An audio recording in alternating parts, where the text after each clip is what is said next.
அந்த லக்ஷ்மணன் கூட கட்டிக்கிட்ட பொண்டாட்டியையும் ஆள வேண்டிய ராஜ்யத்தையும் கூட விட்டுட்டு அண்ணனுக்காக வனவாசம் போனான்.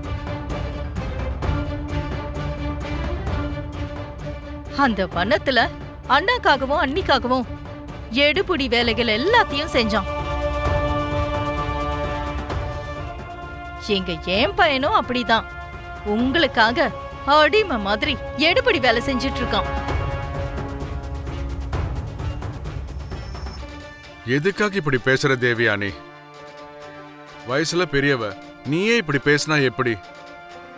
இதெல்லாம் ஜானு கேட்டா கஷ்டப்பட மாட்டாளா? கஷ்டப்படுறதுக்கு அவ வீட்ல இருந்தா தானே.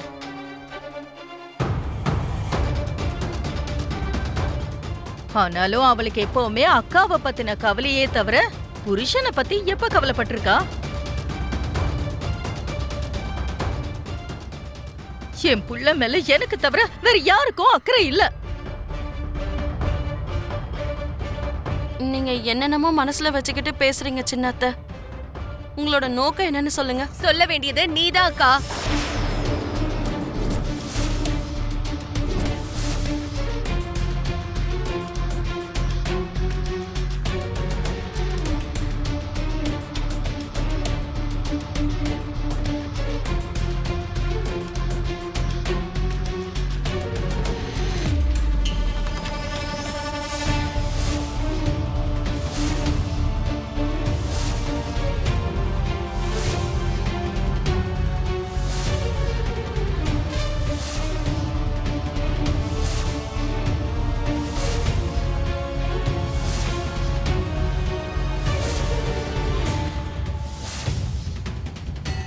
முதல்ல நீ உன்னுடைய நோக்கம் என்ன, மாமாவோட நோக்கம் என்னன்னு சொல்லுக்கா.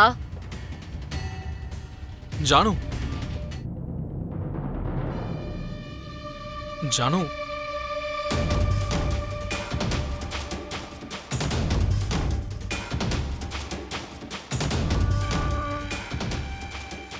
நீங்க ரெண்டு பேரும் என் வீட்டுக்கார பத்தி என்ன நினைக்கிறீங்க? ஜானு, நீங்க அமைதியா இருங்க. அவர் என்ன உங்களுக்கு வேலைக்காரனா?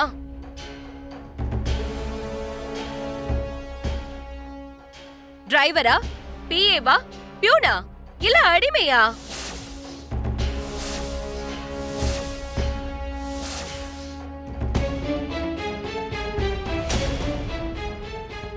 அவரை நீங்க ரெண்டு பேரும் எந்த மாதிரி பாக்குறீங்க?